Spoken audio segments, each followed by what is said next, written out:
तब प्राध्वम शब्द क्रिया के युग में नित्य गति संज्ञक होता है। प्राध्वम कृत्य का मतलब है बंधन के द्वारा अपने को अनुकूल करके।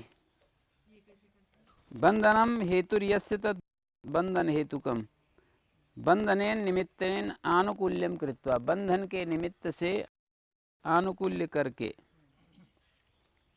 एक दूसरा तरीका भी है प्राध्वम बंधनेति किम, प्राध्वम कृत्वा शक्टम गता, रास्ते की ओर करके, गाड़ी को रास्ते की ओर करके चला गया। यहाँ प्राध्वम कृत्वा का अर्थ है समर्थम अध्वगमने शक्टम, अध्वाभिमुखम कृत्वा गम्यते। उपसर्गाद अध्वना समासांताच् प्रत्यय, प्रयपूर्वक अध्वन समासांताच् प्रत्यय, उपसर्गाद अध्वना, उपसर्ग से उत्तर अध्वन शब्द आए तो समासांत अच प्रत्यय हो जाता है। नस्तद्धिते से टीलोप, नस्तद्धिते से टीलोप, अध्व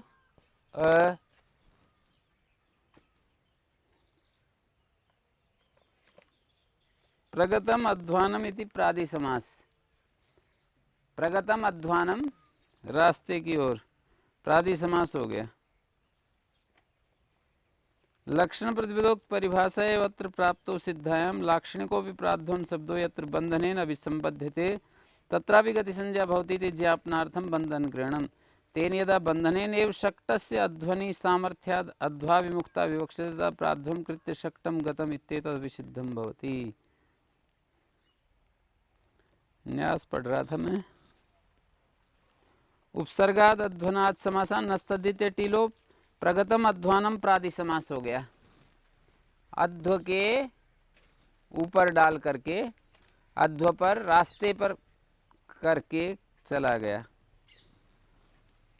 लक्षण प्रतिपदोक्त परिभाषा जानते हैं, लक्षण प्रतिपदोक्तयो प्रतिपदोक्त से ग्रहणम भवति। तो न्यासकार ये कह रहे हैं लक्षण प्रतिपदोक्त परिभाषा से ही यहाँ पर प्राप्ति सिद्ध थी। लाक्षणिको भी प्राध्वम शब्दों यत्र बंधनेन अभिसंबध्यते, एक लाक्षणिक प्राध्वम शब्द है, एक प्रतिपदोक्त प्राध्वम शब्द है। क्या अंतर है दोनों में? ये तो लाक्षणिक हो गया, और जो प्राध्वम अव्यय होता है ना, वो प्रतिपदोक्त माना जाएगा। एक तो ऐसे प्रकृति प्रत्यय से हम बना करके तैयार किया, ये लाक्षणिक होगा। इसका न्यास पद्मंजरी में विग्रह किया है, प्रस्थितो अध्वानम।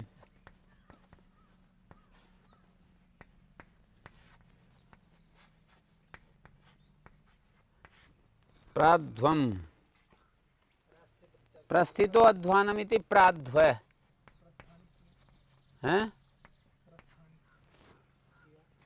अध्वानम प्रस्थिता, रास्ते की तरफ बढ़ गया, अध्वा की तरफ प्रस्थान किया।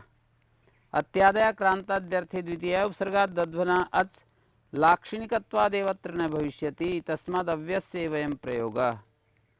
कहते हैं ये जो है उपसर्गाद अध्वना जो अच होता है, उपसर्गाद अध्वना से अच हो गया, अच हो गया तो टीलोप हो जाएगा ना अध्वन में। भाई अच के पर रहते टीलोप हो जाएगा, प्राध्व बन गया। तो कह रहे हैं ये तो लाक्षणिक है जी, यहाँ कोमा होना चाहिए इसमें। उपसर्गाद अध्वना इति अच, अच के बाद कोमा होना चाहिए। पद्मंजरी की बात कर रहा हूं। फिर आगे लाक्षणिकत्वादेवत्र न भविष्यति, लाक्षणिक होने से यहाँ नहीं होगा, प्रतिपदोक्त प्राध्वम लिया जाएगा। ये तो प्रयपूर्वक अध्वन से अच करके प्राध्व बनाया है। लाक्षणिकत्वादेवत्र न भविष्यति,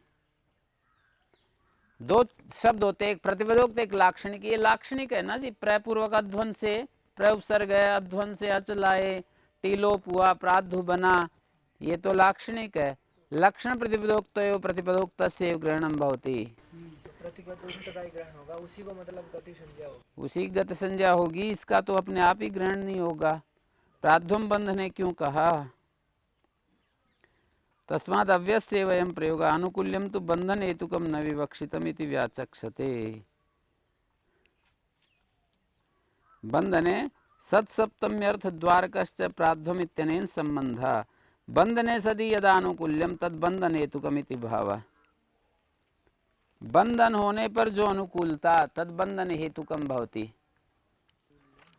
प्राध्वम बंधने में जो बंधने है वो सत्सप्तमी है। सत्सप्तम्यर्थ द्वारकश्च प्राध्वम इत्यनेन संबंध। पतंजलि में दिया भी है कि बंधने जो है सत्सप्तमी है। बंधन होने पर जो आनुकूल्य है, बंधन होने पर जो आनुकूल्य है उसको बंधन हेतु कहेंगे। इसकी गति संज्ञा होगी। प्राध्वम कृत्य बंधन के हेतु से अनुकूल करके। प्राध्वम कृत्य का अर्थ ये है बंधन के हेतु से अनुकूल करके। सूत्र में बंधने यदि नहीं देंगे तो प्राध्वम कृत्वा शक्तम गता।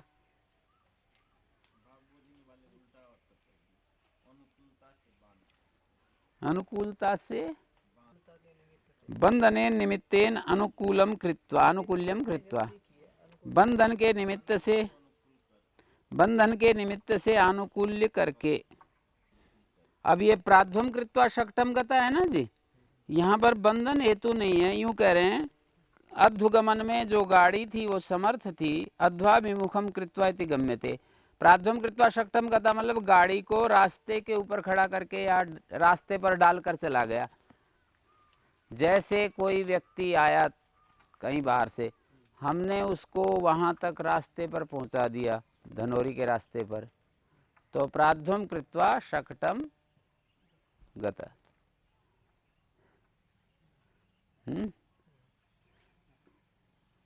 कोई आदमी को रास्ता नहीं पता था, हमने कहा कि अच्छा इनको रास्ते पर छोड़कर फिर आप उधर अपने जहाँ जाना हो चले जाना, उधर जा रहा था। अनुकूलता से बांध कर वाला नहीं हुआ, जो अनुकूलता के निमित्त से बांधा ये वाला अर्थ नहीं हुआ। हाँ, यहाँ तो सामान्य यौगिक अर्थ है कि इस गाड़ी को बांध करके। ये सारे अर्थ कहाँ हैं यहाँ तो ये अर्थ है कि कोई व्यक्ति, जैसे आप उधर जा रहे थे, गाड़ी एक जा रही थी, उसने पूछा कि रास्ते का पता नहीं है, अच्छा इसको बैठा ले जाओ, इसको बिठा ले जाओ, ये आपको रास्ते पर छोड़ देगा, चला जाएगा। तो प्राध्वम कृत्वा शक्तम गता, गाड़ी को रास्ते पर डालकर चला गया अपने, उस तरह का प्रयोग है। प्राध्वम कृत्वा शक्तम गता, गाड़ी को प्राध्वम कृत्वा माने रास्ते पर डालकर चला गया। पहले रास्ते ऐसे सब जगह थोड़ी होते थे, मुख्य मुख्य रास्ते होते थे। जब ये उदाहरण दिया गया है ना, उस समय की बात देखो, यदि उस अभी से 50 साल पहले ही यदि देखे ना तो अलग परिस्थिति थी बिल्कुल। हाँ, 50 साल पहले की बात कह रहा हूँ। हैं तो प्राध्वम कृत्वा शक्तम गता प्रस्थितो अध्वानम। कोई यूं कहे कि लाक्षणिक से ही नहीं होगा, तस्माद अव्यस्य एवं प्रयोग। फिर पद्मजीकार ने कहा यदि इस तरह से लोगे तो ये तो लाक्षणिक होने से ही नहीं होगा, इसलिए ये भी अव्यय का ही प्रयोग यदि माना जाए तो कैसा रहे। पद्मजीकार कहते हैं यदि ऐसा चलोगे तो ये तो लाक्षणिक से ही हट जाएगा, लक्षण प्रतिपदोक्त तो परिभाषा लग करके इसको हटा देगी, इसलिए इसको भी अव्यय मान करके ही चलो, पर इतना भेद करो कि ये बंधन हेतुक नहीं है, बंधन हेतुक विवक्षित नहीं है, ऐसे लिखा है। मैं कह रहा हूं कि ये लाक्षणिक होने से यहाँ सूत्र अपना कार्य नहीं करेगा, तो बंधने कहने की क्या जरूरत है। इसलिए यहां पर भी इसको अव्यय के रूप में ही पढ़ा हुआ मानो। यदि इसको लाक्षणिक मान करके चलोगे ना तो लक्षण प्रतिपदोक्त परिभाषा से ही अतिव्याप्ति नहीं होगी, इसलिए इसको आप अव्यय के रूप में स्वीकार करो, और बंधने यदि हटा देंगे तो यहाँ भी अतिव्याप्ति होगी। लिख रहे हैं तस्माद अव्यस्य वयम प्रयोग आनुकूल्यम तो बंधन हेतुकम न विवक्षितम। लेकिन यहाँ जो आनुकूल्य है वो बंधन हेतुक विवक्षित नहीं है। जो अनुकूलता है वो बंधन के निमित्त से अनुकूलता नहीं यहाँ पर दिखाई जा रही है। अनुकूलता अर्थ तो यहाँ भी है प्राध्वम का, पर बंधन हेतुक अनुकूलता और बंधन बिना अनुकूलता दो परिस्थितियां बना करके उदाहरण प्रत्युदाहरण बनेंगे। उदाहरण में बंधन हेतु का अनुकूलता और प्रत्युदाहरण में बिना बंधन के अनुकूल।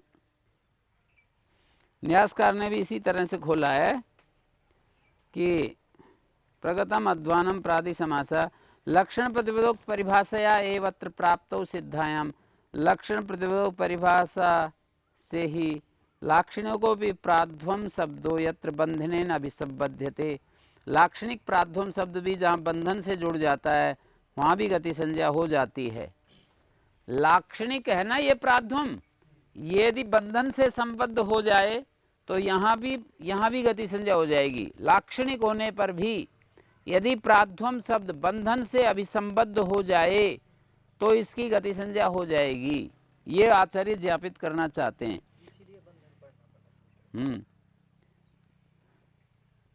लाक्षणिक भी प्राध्वम शब्द जहाँ बंधन से अभिसंबद्ध हो जाएगा वहाँ भी गति संज्ञा होती है। ये ज्ञापन करने के लिए बंधन ग्रहण तेन यदा बंधनेन शक्तस्य अध्वनि सामर्थ्यात् अध्वा विमुक्ता विवक्षते तदा प्राध्वम कृत्य शक्तम गतम इत्येतद् विसिद्धं भवति। आखिरी में एक पंक्ति लिखी, तेन यदा बंधनेन एव शक्तस्य अध्वनि सामर्थ्यात्, बंधन के द्वारा ही गाड़ी का अध्व में सामर्थ्य होने से अध्वा विमुक्ता विवक्षते, रास्ते की ओर ये अर्थ जब विवक्षित होगा तो प्राध्वम कृत्य शक्तम गतम इत्यादि सिद्ध हो जाएगा। प्राध्वम कृत्य शक्तम गत का अर्थ है कि गाड़ी को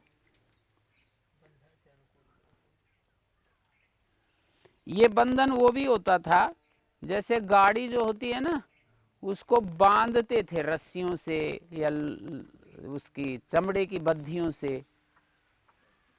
बैलगाड़ी की बात है ये। गाड़ी को रस्सियों से या चमड़े की बद्धी से बांधते थे, उसका जुआ आदि है ना बहुत जोर से बांधते थे। हाँ, रथों को भी बांध, तो ये उस तरह से वो बंधन भी है। ये मतलब बंधन के द्वारा गाड़ी को वो उस कार्य करने में सक्षम बना करके चला गया, ये उस तरह का बंधन। बड़े प्राचीन उदाहरण है। अब आजकल इनका प्रयोग किस तरह से, उस समय बड़े ज्यादा प्रचलन में थे तब एक एक सूत्र बना दिया ना। मध्य कृत्य पदे कृत्य उस समय के प्रचलन के अनुसार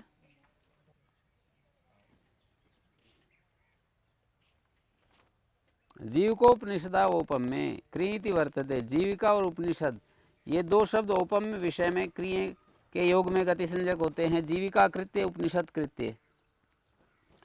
इसका अर्थ है जीविकामिव कृत्वा उपनिषदमिव कृत्वा, उपनिषद की भांति करके, अर्थात किसी चीज को रहस्यमय बनाकर। उपनिषद जैसे रहस्यात्मक होता है ना, जीविकामिव कृत्वा का अर्थ होगा कि किसी जीविका की भांति अवश्य कर्तव्यता दिखाई गई है। जैसे जीविका करनी ही पड़ती है, आदमी को रोटी राटी कमाने के लिए कुछ करना ही पड़ता है, रोटी प्राप्त करने के लिए कुछ काम करना ही पड़ता है। तो जीविकामिव कृत्वा इति जीविका कृत्य, जीविका की भांति, जीविका की भांति अवश्य करके, जीविका के समान अवश्य करके, ये अर्थ है। दूसरा ही कार्य होगा, जीविका के समान किसी कार्य को करके गया। या जीविका का मतलब होता है रोटी खाना, कपड़ा मकान, इनकी व्यवस्था करना जीविका होती है। जीविका का मतलब मिनिमम एक मकान होना चाहिए, छोटा मोटा वस्त्र होने चाहिए, रोटी होनी चाहिए, इसको जीविका कहते हैं। जीविका में कृत्वा इति जीविका कृत्य, इसका अर्थ है जीविका की भांति। जैसे जीविका हर प्राणी को करनी पड़ती है, चाहे बुद्धिमान हो चाहे निर्बुद्धि हो, बलवान हो कमजोर हो, सबको करनी पड़ती है। रोटी का प्रबंध उसी के लिए फिर लकड़ी इकट्ठा करते हैं, चूल्हा चढ़ाते हैं, तवा आदि बनाते हैं। तो जीविका कृत्य का अर्थ हो गया जीविका के समान किसी काम को अवश्य करके। जीविका के समान जो भी जीविका की तरह अवश्य कर्तव्य है ना, उसको उपमा दी है जीविका के द्वारा। और उपनिषद की उपमा दी है रहस्यमय करके, जीविका कर दिया जीवनोपाय, और उपनिषद रहस्यम वेदांत जन्यम जानम, वेदांत भाग होगा। और औपम्य जो है उपमीयत यानी उपमा, आतश्च उपसर्गे कर्ण कारक में जिसके द्वारा उपमा दी जाए और उसका भाव औपम्य। औपम्य ये विषय सप्तमी है। उपमान उपमेय संबंध निमित्तात् अभेदोपचारात् यौ उपमेय निष्ठो भवता तौ औपम्य विषय।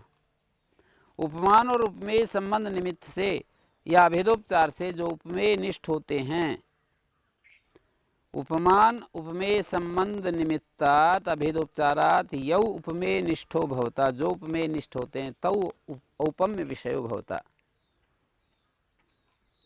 विषय ग्रहणेन औपम्येति सप्तम्या विषय सप्तमित्वं संभवति च जीविका उपनिषदौ उपमा भूते प्रत्योपम्य विषय भावा। जीविका और उपनिषद के समान, ये समान जो अर्थ उपम्य के कारण निकल रहा है, जीविका और उपनिषद के समान अवश्य करके। औपम्य किम जीविकाम कृत्वा गता, यहाँ देखिए औपम्य नहीं है, सीधा यूं बता रहे जीविका करके चला गया। और पहले वाला उदाहरण में जीविका की भांति, उपनिषद की भांति, उपनिषद जैसे रहस्यमय होता है, रहस्यमय ज्ञान होता है, उसकी तरह रहस्यमय बनाकर चला गया किसी बात को, किसी प्रसंग को। ते प्राग धातो ते गति उपसर्ग संज्ञा धातु प्राक प्रयुक्तव्या तथा च उदाहरितम ते ग्रहणम उपसर्गार्थम। ते जो पढ़ा है उपसर्ग के लिए, व्यवहित जो उपसर्ग थे ना, गतयो ही अनंतरा, गति तो निकटवर्ती हैं ही, वो तो अपने आप ले लेते, ते के बिना भी, ते प्राक धातु कह देते तो भी धातु से पहले प्रयोग होते हैं। जो अनंतर है ना गति, वो तो अपने आप हो जाते, उपसर्ग अपने आप ग्रहण नहीं हो सकते थे। इतना भी कहते प्राग धातु, तो अपने आप ही जो अनंतर जो आ रहा है प्रसंग, वो धातु से पहले बैठते हैं। ते कहने से गति और उपसर्ग दोनों ले लेंगे। ये सूत्र नियमार्थ है ते प्राग धातु। नियम दो प्रकार का हो सकता है, एक संज्ञा नियम, एक प्रयोग नियम। संज्ञा नियम में तो यह अर्थ होगा कि ते शब्द से जो प्रादि उपनिषद पर्यंत है ना, वो सारे के सारे ले लिए जाएंगे। न गति उपसर्ग संज्ञा विशिष्टेन रूपेण संजयो अनिष्पादनात्, संज्ञा तो अभी हुई नहीं है। अनेन एक वाक्यतापन्नई पूर्व सूत्रई तयो विधानात्, इस सूत्र से एक वाक्यतापन्न होकर के पूर्व सूत्रों के द्वारा गति उपसर्ग संज्ञा का विधान होने से ते प्रादया उपनिषद पर्यंता धातु प्राग एव प्रयुज्यमाना गति उपसर्ग संज्ञा भवंती, ये अर्थ निकलेगा। ये सूत्र नियम सूत्र है। देखो नियम में क्या होता है, एव लग जाता है ना, एव का प्रयोग करेंगे तो ये संज्ञा नियम या प्रयोग नियम।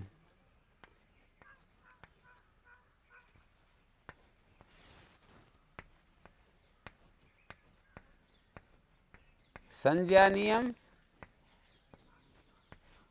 प्रयोग नियम।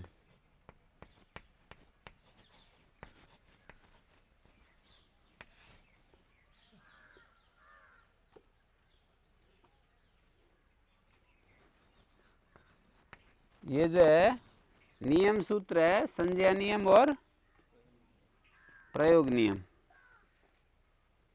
संज्ञा नियम में ये होगा, ते शब्द से प्रादि उपनिषद पर्यंत, प्र से लेकर उपनिषद तक स्वरूप से परामृष्ट हो गए, सारों का ते के द्वारा निर्देश हो गया। न गति उपसर्ग संज्ञा विशिष्टेन रूपेण, गति उपसर्ग संज्ञा विशिष्ट रूप से निर्देश नहीं होगा। ते प्राग धातु, ते माने वे कौन,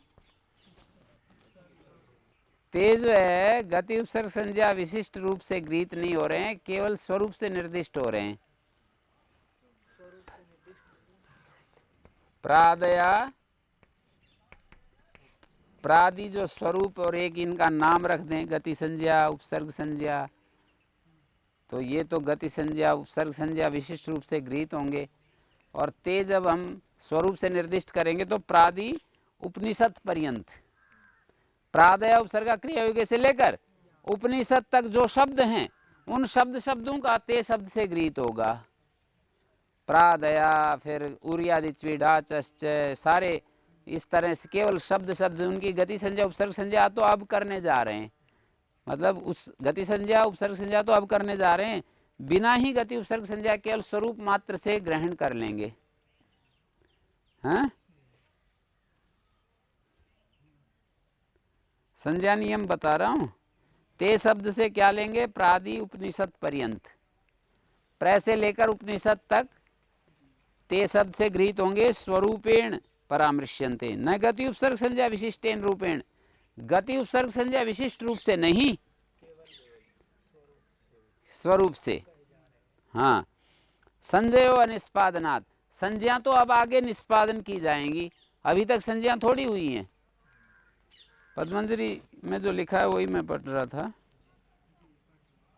संज्ञा नियमे ते शब्देन प्रादय उपनिषद पर्यंता स्वरूपेण परामृश्यन्ते न गति उपसर्ग संज्ञा विशिष्टेन रूपेण संज्ञयो निष्पादनात् अनेन एक वाक्यतापन्न पूर्व सूत्र तयोर्विधानात्, इस सूत्र के साथ एक वाक्यतापन्न होने के बाद पूर्व सूत्रों के द्वारा गति उपसर्ग संज्ञा होती हैं।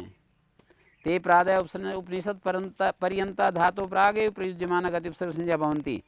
इस तरह से अर्थ बनेगा, वे प्रादि उपनिषद पर्यंत धातु प्रागे प्रयुज्यमाना, धातु से पहले प्रयुक्त होते हुए ही गति उपसर्ग संज्ञक होते हैं। ये तो हुआ संज्ञा नियम। और प्रयोग नियम में क्या होगा? गति उपसर्ग संज्ञा पहले होगी, ते प्रादया उपनिषद पर्यंतः,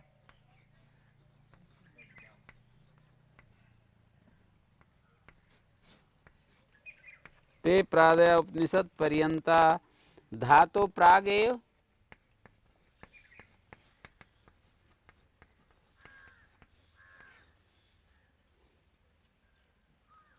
प्रयुज्यमाना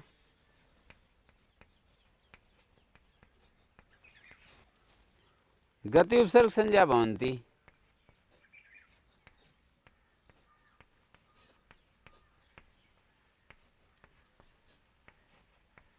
ये इस तरह से, ये तो संज्ञा नियम में अर्थ बना।